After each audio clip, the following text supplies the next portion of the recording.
Hi, nai, nai, nai, nai, nai. Hi, nai, nai. Oh, oh, oh.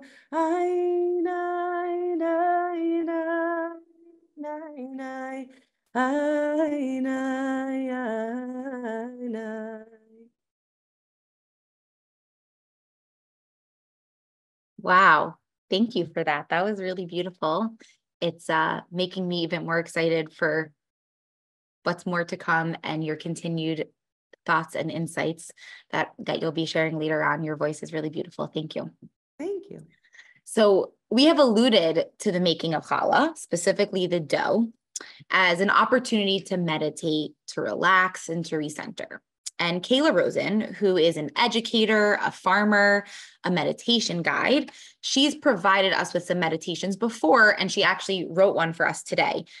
She's been a guest with us before, and she's really amazing. So we're going to do our best, although she can't be here today, to share the beautiful meditation and however you want to think of it, a meditation, a guide, a relaxation moment that she shared with us today. If you have any type of dough with you, this is the time to grab it. If you do not a problem. Simply just close your eyes and imagine that you do. We're going to start the mindfulness practice now. So I'm just going to give you a second to grab your dough if it's next to you. And then a couple seconds, we're going to get started. So we spent the last few minutes speaking about challah as an idea and how we find meaning in it and getting started about that. Now we're going to spend the next few minutes touching it and feeling it. So everyone take a nice deep breath. If you have your dough in front of you, get ready to use it. If not, like I said, just close your eyes. Okay, so with your dough in front of you, any type of dough, I'd like you to begin to let your hands explore. Be present with the dough in any way that feels right to you. Maybe you want to close your eyes. Perhaps you want to smell the dough.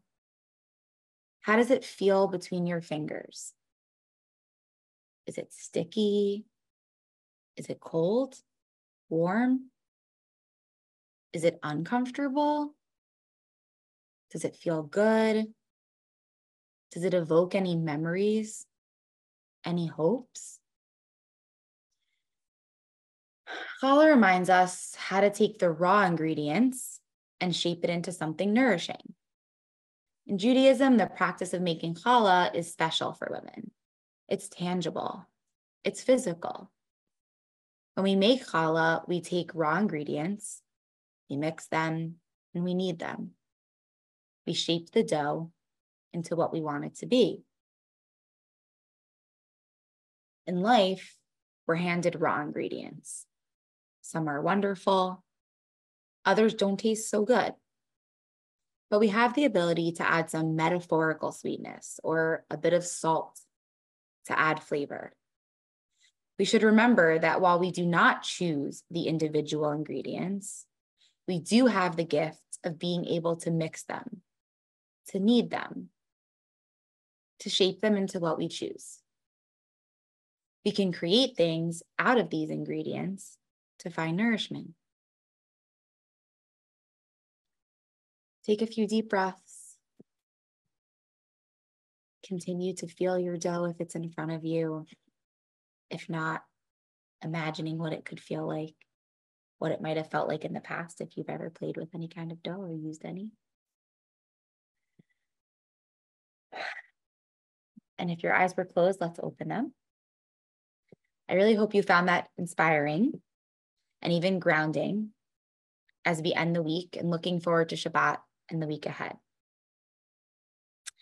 So I now want to welcome Rabbi Schatz back to the screen so she can share some more insights and then another song as well.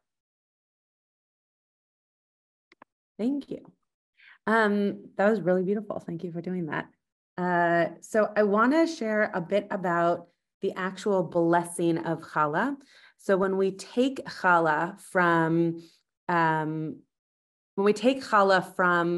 the actual dough, when we take that little piece away from the full bake that we are going to make our challah into, we do a blessing that ends with lehafrish challah min ha'isa, that we are going to take challah from that which is going to be baked. Some people don't say the min ha'isa piece. That's okay. Lehafrish challah is what's most important, to take away that little nugget of challah that's seen as a way of uplifting this particular bread to be one that reminds us of the closeness to God and to the spiritual connection that we have with our food always. And the thing that I think is so important about challah in this context, and by the way, I don't know if Sharsheret did this on purpose, but the mitzvah of challah is in this week's parsha, is in this parsha coming up this Shabbat, which I loved figuring out and finding the connection myself, not knowing if that was intentional. The way in which we take challah is not only to remind ourselves of a spiritual connection, but also that we're constantly doing that within ourselves. We're constantly giving up little pieces of ourselves to enrich something else, right? Maybe we are a parent and are not able to do everything we want to do in a day to make sure that we can do something for our children. Maybe we're a caregiver and we give of our time in a different way than we would spend it if it was just our own. Maybe we're someone who works with a lot of other people who need of us in a way that we wouldn't necessarily give of ourselves if we were in a different context.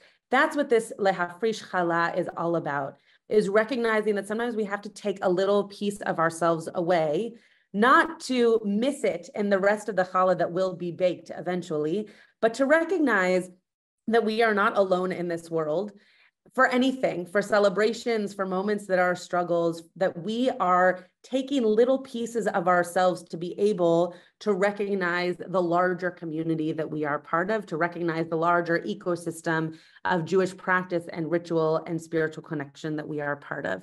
So that to me is a very fundamental part of what challah is all about, though the baking and the touching and the kneading is all so wonderful and allows us to actually feel that which is connecting to us.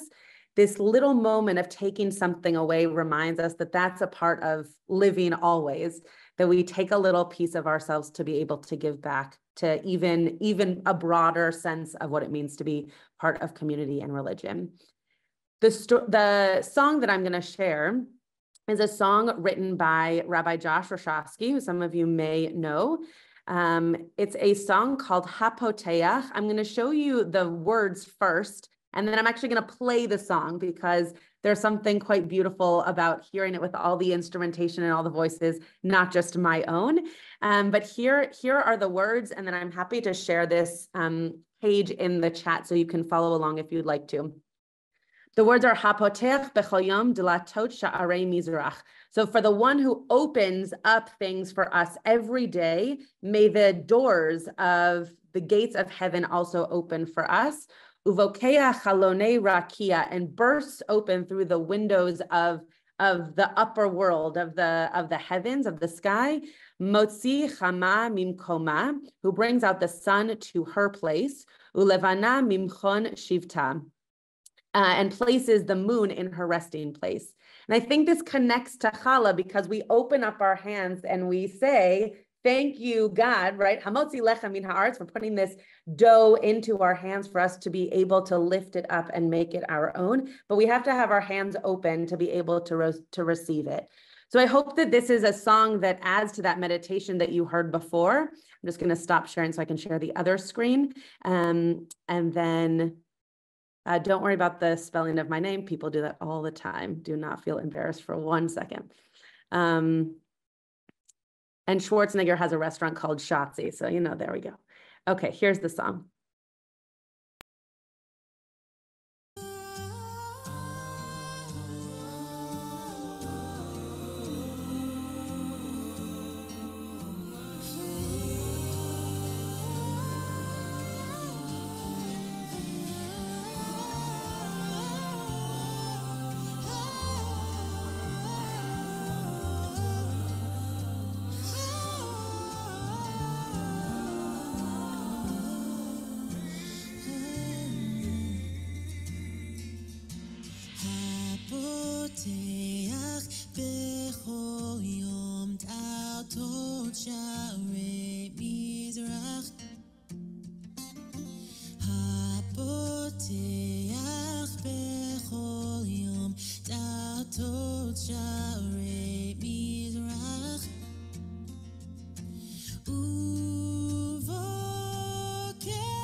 You can definitely listen to the rest of the song if you'd like later. I'll put it in the chat.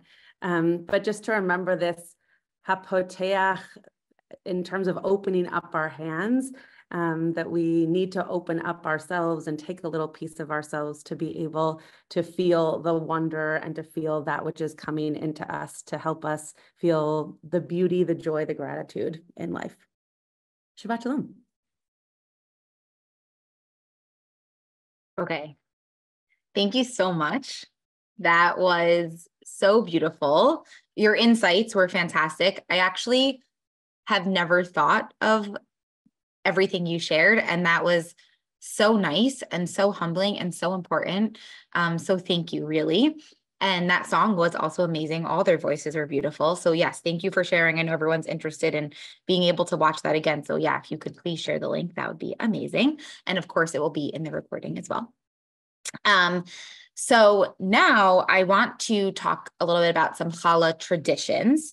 And it does very much connect to the meditation that Kayla had made for us, some similar thoughts. But as many of you may know, we often dip our challah in salt after we make the prayer over it on Shabbat, the Sabbath, or on certain holidays as part of a ritual. And this is actually because our tables are thought of as holy on Shabbat, and in many ways compared to how they used to salt the gifts that were brought to the altar back in the times of the Holy Temple or the Beit HaMikdash, which of course we no longer have. So it is metaphorical, but also a very physical, tangible thing. However, there is also a tradition that at certain times of the year or specific life events, we instead dip the challah after the blessing in sugar or honey.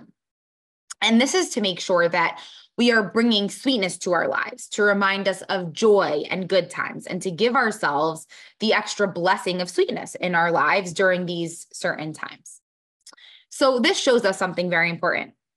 Salty and sweet come together to create life. Acknowledging that life is made of both, very, very much so. I've always loved this custom, and happens to be challah and honey is one of my favorite things to enjoy. But challah really is a perfect combination of the savory and the sweet, even without adding salt or honey to it separately. But like the challah itself, like Kayla was saying, it proves that concept to be true. There is a little bit of saltiness and sweetness just in it based on most recipes that you would make. So when facing a cancer diagnosis or anything hard in life, you can feel so out of control. You can, of course, feel bitterness, saltiness, sadness. And no one would ever choose this, of course. And it's really, really hard to accept. And I want to recognize and support that, of course. Accepting the tough and salty moments in life are not easy or simple. And we never choose those, obviously. But a thought I would like to offer is to try using that honey or anything sweet instead. Take one small moment to make a difference and put a dab of sweetness in your life. Put a smile on your face. Enjoy that bite. Enjoy that small moment, right? And take control in taking something that is bland or salty and just putting that little touch of sweetness, even if it's just for 1 minute. Remember that even when there is salty, there can also be sweet. So I just want to now take a moment to leave you guys with those thoughts. And as we conclude, I want to thank our sponsors again once more. Daiichi Sankyo, Pfizer, and the Cooperative Agreement 19-1906 of the Centers for Disease Control and Prevention. Of course, a very special thank you to Rabbi Rebecca Schatz. Your voice and insights added so much to today's program. We are beyond grateful. It was such a pleasure having you. And excuse me, I'm so sorry. And of course, when that dab of honey is just not enough, I want to remind you that Sharsheret is here for you, always. Our social workers are available to answer your questions, provide support, and connect you to any resources that you might need. You can reach our social workers through the email address that's currently being put in the chat box. And then finally, there's also a link to a very brief evaluation survey that's being put in the box now as well. please just take 2 minutes to share your thoughts on today's program. It is so helpful for us so that we can do better and more going forward for you. And of course, most importantly, again, thank you for joining us today. Wishing you all a Shabbat Shalom and a wonderful week ahead. And we look forward to seeing you guys next time. Bye.